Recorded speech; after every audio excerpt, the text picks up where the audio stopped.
오래전 영국 런던에서 있었던 일이라고 합니다. 폭우가 세차게 쏟아지던 어느 여름날 런던 교회의 한 농가에 일련의 무리의 한 사람들이 방문을 하게 되었습니다. 아마도 그들은 갑자기 쏟아진 폭우 때문에 우산을 준비하지 못했었는지 그 농가의 주인에게 들어가서 우리에게 우산 하나만 빌려주십시오, 우리 주인을 위해 쓸 우산 하나를 주십시오, 그렇게 요청을 했다고 합니다. 그 농가의 주인이었던 농부는 별로 탐탁치가 않습니다. 처음 본 사람들이고 빌려줘봤자 받지 못할 게 뻔한 상황인 것 같아서 그는요, 자신의 집에 있던 가장 낡고 망가진 우산 하나를 그들에게 내어주게 되었습니다. 그들은 그 우산 받아들고 자신의 주인이었던 한 여인에게 그 우산을 씌워주고 자신의 길을 걸어가게 되었다고 합니다. 그런데 그 다음날 놀라운 일이 생겼습니다. 아주 멋진 신사복을 차려입은 한 사람이 그 농부의 집에 다시 방문했는데 그 사람의 손에는요, 어제 빌려줬던 그 다 낡아빠진 망가진 우산 하나와 예쁘게 포장되어진 편지지 하나가 들려 있었다고 합니다. 그 편지를 열어보았을 때 참 감사합니다, 영국이니까 땡큐 베리 마치 이렇게 되어 있었겠죠, 그죠? 그리고 나서 그 밑에 그 편지를 쓴 사람의 사인 이름이 기록되어 있었는데요, 그 이름을 보자 농부는 크게 놀랐다고 합니다. 그 이름이 뭐라 적혀 있었느냐? 퀸 엘리자베스 여왕이라고 기록되어져 있었던 겁니다. 농부는 크게 후회했습니다. 왜요? 내가 섬기는 여왕인 줄 알았다면, 이 나라의 왕인 줄 알았다면 내가 더 잘 영접했을 텐데, 그분이 엘리자베스 여왕인 줄 알았다면 우리 집에 있는 가장 낡은 그 우산이 아니라 가장 좋은 우산으로 그에게 대접했을 텐데, 그는 그것을 하지 못하여서 크게 아파하며 슬퍼하게 되었더라, 그렇게 알려지고 있습니다. 우리는 대림절 성탄의 절기를 보내면서 예수님의 이 땅의 탄생을 정성껏 잘 맞이하였던 이들의 삶에 대해 함께 묵상해 오고 있습니다. 혹시 기억이 나실지 모르겠습니다. 지난주 것도 잘 생각 안 나는데 3주까지 거슬러 오면 그죠? 제가 잘못한 겁니다. 첫째 번은요, 바로 마리아였습니다. 예수님의 육신의 어머니 마리아, 그리고 두 번째는 육신의 아버지 요셉, 그리고 지난주는 양들을 치는 목자들. 그들은 하나같이 온전한 믿음으로, 온전한 순종으로, 최선의 헌신으로서 예수 그리스도의 성탄의 사건에 참여했고요, 그래서 그들은 성탄을 아름답게 완성해가는 좋은 조연으로서, 하나님 쓰시는 도구로서 귀하게 쓰임받게 되었다, 우리 함께 나누었습니다. 그리고 이제 오늘이 네 번째 주일이잖아요. 성경을 좀 아시는 분들은 이번 주는 동방박사 나오겠네, 성경도 보니까 동방박사 나오네, 목사님 뻔합니다 하셨을지 모르겠습니다. 원래는 동방박사 봐야 되거든요. 근데요, 오늘은 좀 주제를 바꿔보려고 합니다. 앞서 세 사람은요, 정성껏 준비해서 성탄을 잘 맞이했던 사람들입니다. 근데 성경에 보면은요, 그와 반대되는 인물도 한 3명 정도 등장하거든요. 즉 방금 나눴던 이 농부들처럼 예수님이 누군지 잘 몰라서, 성탄의 사건이 무엇인지 잘 몰라서 자신의 눈앞에 만왕의 왕이신 예수님을, 만주의 주이신 예수님을 눈앞에 두고도 그분의 성탄을 맞이했던, 너무나 안타까운 인생을 살아갔던 세 사람의 이야기가 또한 함께 등장을 하고 있는데, 오늘은 성탄을 준비하지 못했던 그 3명의 인생에 대해서 마지막으로 함께 묵상하면서, 그렇게 마리아도 나눴고 요셉도 나눴고 목자들도 나눴지만 결국에는 우리 안에 이 세 사람의 모습만 남아있는 것은 아닌가, 이들의 모습으로 여전히 우리는 성탄을 향해 걸어가고 있는 것은 아닌가, 한번 좀 돌아보면서 우리의 삶을 마지막으로 점검해 보았으면 좋겠습니다. 그 세 사람이 누구냐 미리 말씀드리면요, 첫 번째는 헤롯 왕입니다. 두 번째는 서기관들입니다. 세 번째는 여관 주인일 것인데, 왜 그들은 무슨 연유 때문에 예수님의 성탄의 사건을 참여하지 못하고 도리어 방해하며 거절하는 그 자리로 들어가게 되었을까, 한 번쯤 돌아보면서 우리의 삶을 한번 점검해 봤으면 좋겠습니다. 첫 번째 헤롯 왕인데요, 아마 그 사람은 이것 때문에 예수님의 성탄에 참여하지 못했던 것 같습니다. 한번 타이틀 크게 읽습니다. 시작. 아멘. 그렇습니다. 첫 번째 헤롯 왕, 왜 성탄의 사건에 온전히 참여하지 못했을까? 왜냐하면은 자신의 자리를 내어주는 것이 싫었기 때문에, 바꿔 말하면 예수 때문에 내 인생이 손해당하는 것, 내 인생이 손해보는 것이 싫었기 때문에 그는 성탄의 사건을 알고도 참여하지 못하는 자가 되었더라. 여러분 기억하시면 좋겠습니다. 오늘 말씀에 보면 앞서 언급했던 동방박사들 등장을 하고 있습니다.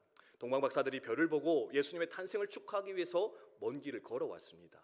근데요, 그렇게 예루살렘에 도착해서 찾아간 이가 누구였냐면 헤롯 왕이라 이제 그렇게 이야기를 하고 있거든요.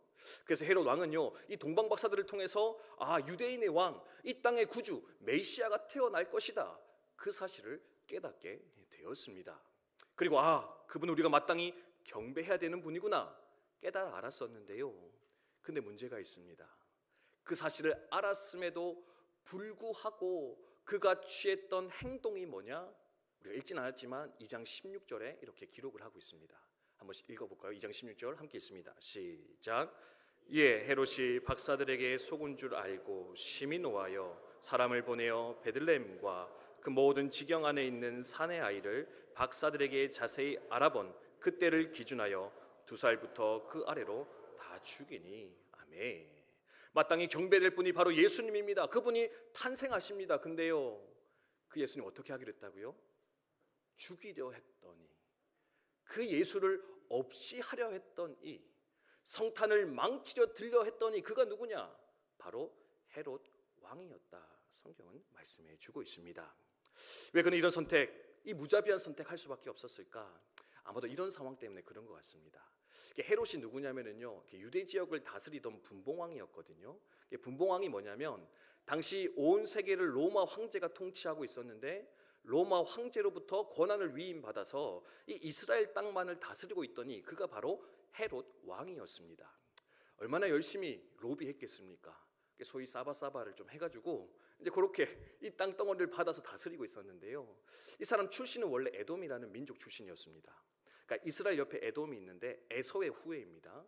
근데 이스라엘 사람들이요, 이방 사람들 인정해주지 않습니다. 선민 사상이 너무 강하기 때문에 이방 민족은 사람으로 보지 않았거든요. 그래서 사실 헤롯이 왕이 되긴 했지만 이스라엘 사람들에게 인정받지 못하던 왕, 그가 바로 헤롯 왕이었습니다. 그래서 이 사람이 뭐까지 했냐면요, 성전을 재건했습니다. 네, 지금 남아있는 그 성전의 한 벽이 바로 이 헤롯 대왕이 지은 성전의 한 벽이거든요. 네, 첫 번째는 솔로몬 성전이 있었고요, 두 번째가 스룹바벨 성전입니다. 그거 무너지고 마지막으로 성전을 세운 이가 누구냐면 이 헤롯 왕이었는데, 그 이유가 뭐냐면 이스라엘 사람들 마음 얻으려고, 자기가 차지한 이 왕권을 한번 잘 견고하게 만들어 보겠다고 성전까지, 믿지 않는 하나님을 위해서 성전까지 지었더니 그가 바로 헤롯 대왕이라, 그렇게 역사는 이야기를 하고 있습니다.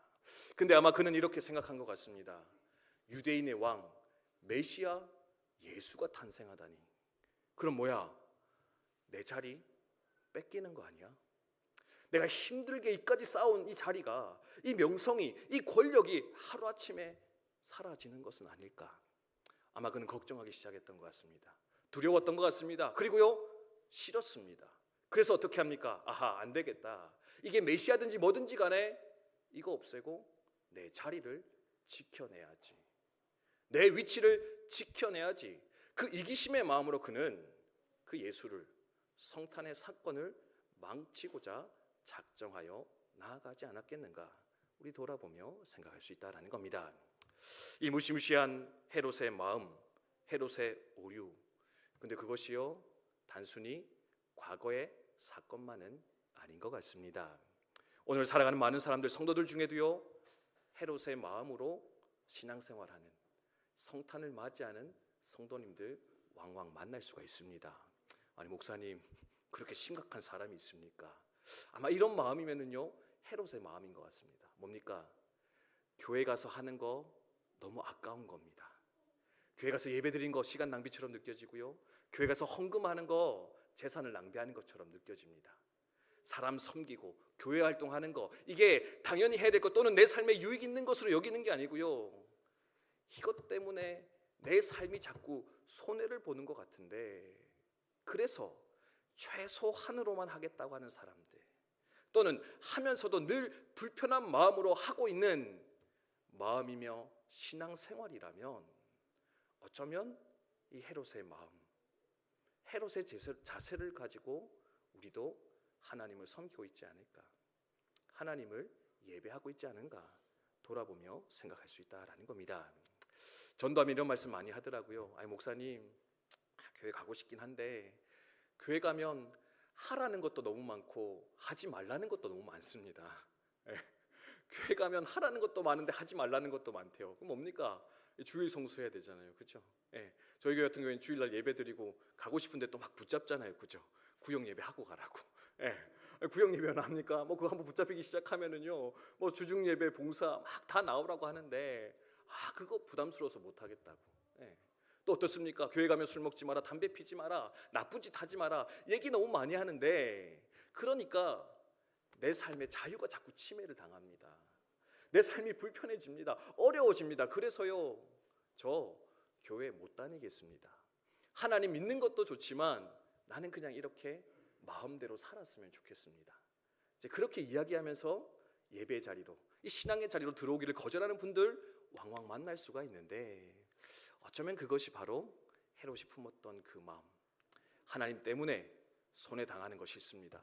하나님 때문에 불편해지는 것이 있습니다. 나는 그냥 내 편한 대로 믿겠습니다. 이것이 바로 헤롯의 마음일 수도 있다. 여러분 기억하시면 좋겠습니다. 복음서에 보면은요, 이 헤롯의 마음을 품었던 또 한 사람 등장하는데 그가 누구냐? 바로 부자 청년입니다. 이런 부자 청년, 어떤 이야기냐? 이 부자 청년이요, 예수님께 나와서 이렇게 묻습니다. 예수님, 영생을 얻으려면 어떻게 합니까? 돈도 많습니다. 지위도 높습니다. 삶에 어려움 없습니다. 근데 내 영혼의 만족이 없습니다. 어떻게 하면 영혼의 만족을 얻을 수 있겠습니까? 그래서 예수님 말씀하시죠. 네 재물을 다 팔아 가난한 사람들에게 나눠주고 나를 쫓아오는 자가 되라. 돈이 나쁘다는 게 아닙니다. 뭘 보셨느냐? 바로 재물을 사랑했던 그 마음, 하나님보다 재물을 더 붙잡고자 하는 그 이기심을 보셨기 때문에 예수님은요, 그것만 넘어서면, 그것만 내려놓으면 내 삶에 진정한 영생이 임하게 될 것이다 말씀해 주셨던 것이었습니다.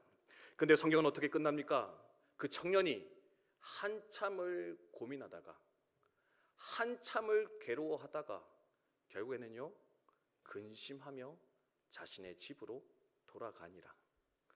근심하며 자신의 원래의 자리로 돌아갔더라. 성경은 그렇게 이야기하며 가르쳐 주고 있습니다. 산 성도 여러분, 우리의 삶 가운데도 하나님보다 더 소중하게 여기는 그것, 하나님보다 더 사랑하는 그것 때문에 더 깊은 생명의 자리로, 더 깊은 신앙의 자리로, 더 깊은 하나님의 임재의 자리로 들어가지 못한 채 머뭇거리며 갈등하는 분들 우리 가운데 계십니까? 부디 바라고 원하는 것은 그것을 붙잡는 것이 아니라, 내가 옳다는 그것을 의지하는 것이 아니라 만왕의 왕이 되시며 만주의 주가 되시는, 우리에게 진정한 생명 주시는 예수 그리스도를 향해 담대히 기쁨으로 달려 나아갈 수 있는 우리 모두 되시기를 주님의 이름으로 축복드립니다. 축복드립니다. 아멘. 두 번째는 이 사람입니다. 네, 같이 한번 읽어볼까요? 읽습니다. 시작. 아멘. 그렇습니다. 첫 번째는 손해보기 싫다, 내 자리 내어주기 싫다, 거절했던 헤롯이고요. 두 번째는 뭐냐? 지식은 많은데 행함이 없었던 서기관들. 지식은 많은데 그것을 지키고자 하는 결단은 없었던 서기관들, 그들도 성탄의 언저리에서 안타깝게 사라졌던 인물이었다. 여러분 기억하시면 좋겠습니다. 우리 4절에서 6절 말씀인데 같이 읽겠습니다. 시작. 왕이 모든 대제사장과 백성의 서기관들을 모아 그리스도가 어디서 나겠느냐 물으니 이르되 유대 베들레헴이오니 이는 선지자로 이렇게 기록된 바 또 유대 땅 베들레헴아 너는 유대 고을 중에서 가장 작지 아니하도다.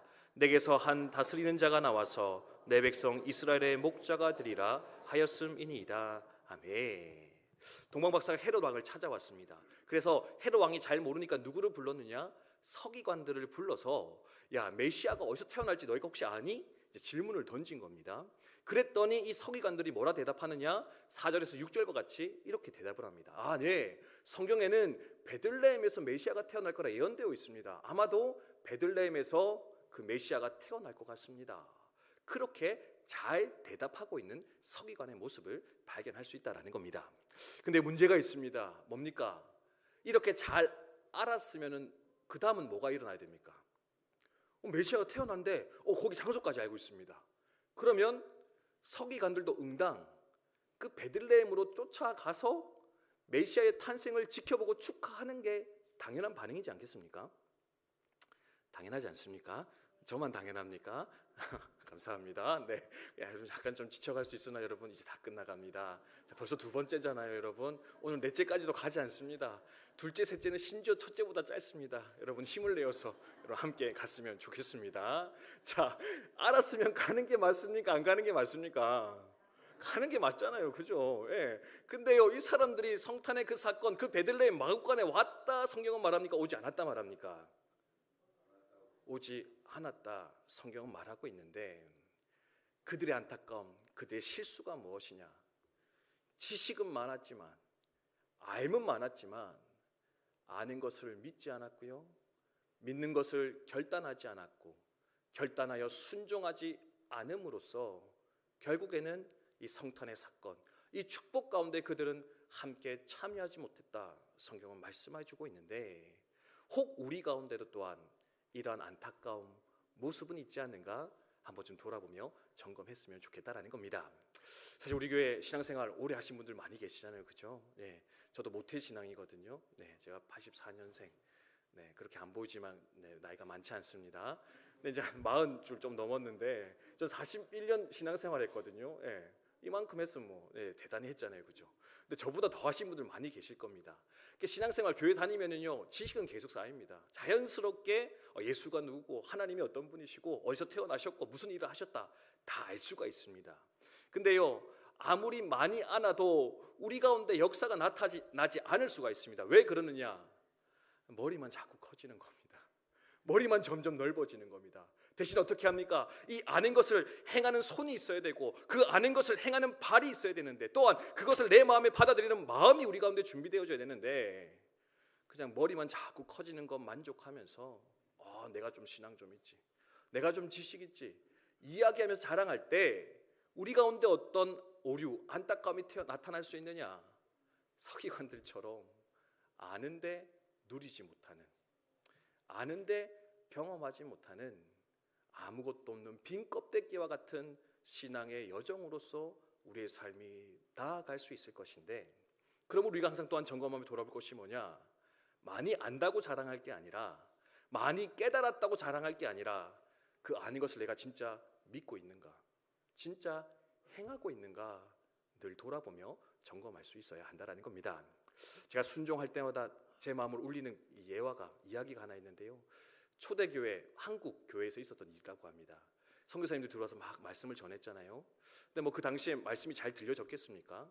막 뭐 영어, 한글 이상하게 섞여서 나올 거고, 뭐 배운 것도 없는 사람들이 이제 말씀 들으니까 이해는 잘 안 되는 겁니다. 근데요, 이들이요 순종에는 전문가였습니다. 어떤 분이요 십자가를 만들어서 허리춤에 메고 이렇게 돌아다녔대요. 왜 그러십니까? 물어보니까요, 성경에 주님께서 네 십자가를 짊어지고 나를 쫓으라, 주님이 십자가 지고 나 쫓으라 하시지 않았습니까? 그래서요 저 십자가 짊어지고 예수님 쫓으려고 십자가 만들었습니다. 짊어졌습니다. 그렇게 이야기하면서 신앙생활했던 우리의 선배들이 있었다 기록해 놓은 것을 본 적이 있습니다. 우습죠? 안타까울 수도 있습니다. 근데요 그 순종의 열정만큼은, 그 믿음만큼은 그 어떤 이들보다도 너무나 귀하고 값진 인생, 그래서 어쩌면 이 대한민국의 교회가, 이 한국의 믿음이 일어나며 부흥되어 지금까지 이르게 될 수 있었을 것인데, 하나님 우리 가운데도 이 순종의 역사가, 믿음의 역사가 많이 일어나게 해주시옵소서. 함께 소망하며 나아갔으면 좋겠습니다.